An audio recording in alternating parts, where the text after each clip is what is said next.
কয় নম্বর বউ?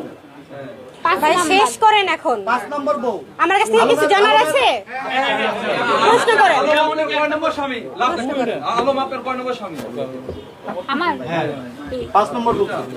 আপনার তো কথাই ছিল রিয়ামনি 2 নম্বরে নাই, 3 নম্বরে স্ত্রী। আপনি একবার বলতেছেন 5 নম্বর, একবার বলতেছেন 2 নম্বর।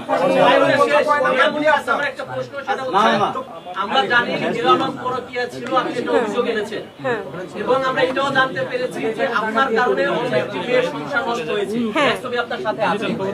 এখন কি আপনার পরকীয়া ঢাকার জন্য কি জলের পরকীয়া স্ত্রীকে আপনি সামনে এনেছেন কিনা? আচ্ছা ভাইয়েরা, আপনারা সবাই দেখেছেন ম্যাক্স অভির সাথে আমার কাজ, দেখেছেন কিনা? কিন্তু কাজটা কি আমরা ঘরের মধ্যে করেছিলাম নাকি ক্যামেরা নিয়ে বাইরে করেছিলাম? কাজটা কিন্তু আমরা বাইরে করেছিলাম। আচ্ছা, এখন ম্যাক্স অভির স্ত্রী যেটা দাবি করেছে আমি নাকি তার সংসার ভেঙে দিয়েছি। আচ্ছা, আপনার সংসার কি রিয়ামনি ভেঙে দিয়েছে কিনা আপনি একটু বলেন তো, বলেন। আসসালামু আলাইকুম সবাইকে। জোরে কথা বলো। আসসালামু আলাইকুম সবাইকে, আমি ম্যাক্স অভি রিয়াজ, আমি একজন ইউটিউবার।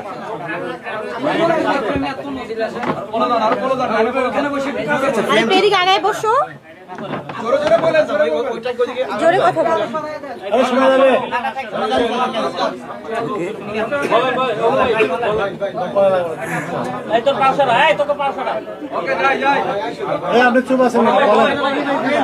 আসসালামু আলাইকুম, সবাই একটু চুপ থাকেন, আমি একটু বলি।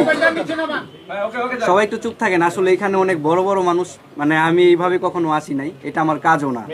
আমার কাজ হচ্ছে কন্টেন্ট ক্রিয়েটর, আমি হচ্ছে একজন ডান্স কন্টেন্ট ক্রিয়েটর। আমার একটা ইউটিউব চ্যানেল আছে, সেটার নাম হচ্ছে ম্যাক্স অভি রিয়াজ। ওকে, দীর্ঘ 12 বছর ধরে আমি আমার ইউটিউব চ্যানেলে আমি ডান্স করে থাকি, ঠিক আছে? সো এরকম ডান্স করতে করতে করতে করতে হঠাৎ করে আপনার 2 মাস 2.5 মাস আগে হিরো আলমের সাথে আমার কথা হয়, ঠিক আছে? তারপর যোগাযোগ না, আগে আপনার বউর বিষয়টা ক্লিয়ার করেন। আপনার বউ যে ব্লেম দিয়েছে আমাকে, তো বাইরে একটু সুবিধা করে দিই, বাইরে একটু সুবিধা করে। হিরো আলম কি আপনার বউ চিন্তাই করে নিয়ে গেছে?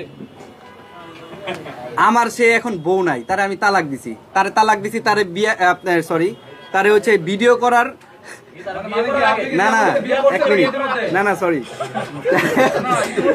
তার সাথে ভিডিও শুনেন, সবাই শুনেন। আরে ভাই, রিয়ামনিকে বিয়ে করছেন আপনি? অসম্ভব, আমার সাথে কাজ করার আগেই সে তার বউকে তালাক দিয়েছে। আচ্ছা, আপনাদের মধ্যে প্রেম আছে, বিয়ের সাথে এরকম হবে? আরে সে হচ্ছে আমার বোনের মতো, ফ্রেন্ডের মতো। আমি তার সাথে কেন প্রেম করব? হিরো আলমের চরিত্র আছে। হিরো আলম আমি এক জিনিস নাকি ভাই, এখানে সবাই কি হিরো আলমের সাথে আপনি তুলনা করলে হবে? হিরো আলম ভাই অবশ্যই সিনিয়র, উনি ওনার লেভেলে, আমি আমার মতো করে কাজ করি। এখন উনার কোনো কন্টেন্ট, মানে ওনার কোনো খায়া দেয়া কাজ নাই, উনি এতদিন আলোচনায় আসতেছে না, এর জন্য উনি মনে করেন তার পিছে লাগে। এখন তো আর কেউ পাচ্ছে না, আমার পিছে লাগছে। তার সাথে আমি ভিডিও করছি, এতে আমার কোনো দোষ আছে? আমি একজন কন্টেন্ট ক্রিয়েটর, যে কোনো কারোর সাথে আমি ডান্স করতেই পারি। সবাই একটু নোট করবেন, তার সাথে আমি ডান্স করছি, ঠিক আছে? 10 তারিখে সেই ভিডিও আপলোড করছি 15 তারিখে। তার 7 ঘন্টা না 5 ঘন্টার পরে তার বাবা মারা গেছে, আমি কোনো কিছু জানি না। সে উল্টা কমপ্লেন করে যে আমি তার ওয়াইফকে নাকি ভাগাই নিয়ে আসছি, এইটা সেটা। ইভেন সে আমাকে অনেক ঠেট দিছে, আমার ফেসবুক আইডি সে নষ্ট করে দিছে। আমাকে বলছে আমি যদি তোর কিছু করতে না পারি তাহলে এই ঢাকা শহর আমি ছেড়ে দিব, ঠিক আছে? সে আমাকে এরকম কমপ্লেন দিছে, সম্পূর্ণ সবকিছু রিপোর্ট আমার কাছে আছে। সো সে একজন সন্ত্রাসী মানুষ, সে যেহেতু আমাকে ক্লেম করছে, সো আমি তাকে কোনো পাল্টা রিয়াক্ট না করে তাকে আমি কোনো পাল্টা রিয়াক্ট না করে, অবশ্যই দেশে আইন আছে, ঠিক আছে? আমি আইনের আশ্রয় নিছি। আমি পুলিশের কাছে গেছি, পুলিশের কাছে যাওয়ার পরে পুলিশ জিটি করে নিছে। দ্যাটস ইট, এই হচ্ছে ব্যাপার। তো তার কিছুদিন পরে হিরো আলম কিন্তু আমাকে একটা কথা বলছে যে তোর বউয়ের সাথে আমি ভিডিও করব, ঠিক আছে? আমার কাছে রেকর্ড আছে, আমি এমনি এভিডেন্স ছাড়া ভিডিও করবে, সে ডান্স ভিডিও করবে, সে মিউজিক ভিডিও করবে, ওকে করুক, সে আমাকে জ্বলাবে, ঠিক আছে? সে আমাকে করতেই পারে। সে না, আমার বউ বলতে সে হচ্ছে আমার এক্স ওয়াইফ। তাকে আমি তার সাথে ভিডিও করার আগে 1 সপ্তাহ আগে আমি তাকে তালাক দিয়ে দিছি। আমার কথা বুঝছেন? তালাক দিছি, ওর কোনো অনেক কারণ আছে। আমি হিরো আলমের দোষারোপ করেন কেন? হিরো আলমের অবশ্যই দোষ আছে। আমাকে বলতে দেন, আমি সবকিছু প্রকাশ করি। হিরো আলম ভাই আমি যখন ওনাকে নিয়ে ভিডিও বানাই তখন উনি আমার ওয়াইফের সাথে যোগাযোগ করে, ঠিক আছে? কিন্তু আমার ওয়াইফকে তো আমি তার 1 সপ্তাহ আগে তালাক দিয়ে দিছি, তার সাথে আমার কোনো সম্পর্ক নাই। আমার ওয়াইফ আমাকে বলছে আমি নাকি তার বাচ্চা নষ্ট করছি। আমার বাসা গাজীপুর শালনা চৌরাস্তা, ঠিক আছে, রাস্তার ডাইন সাইডে। আমি তার বাচ্চা নষ্ট করছি নাকি সে পরকীয়া লিপ্ত? আপনারা একটু আমাদের এলাকায় যাবেন, গিয়ে একটু দেখে আসবেন, বলে আসবেন। আমার এলাকাও ঘুরবেন, তার এলাকাও ঘুরবেন, ঠিক আছে?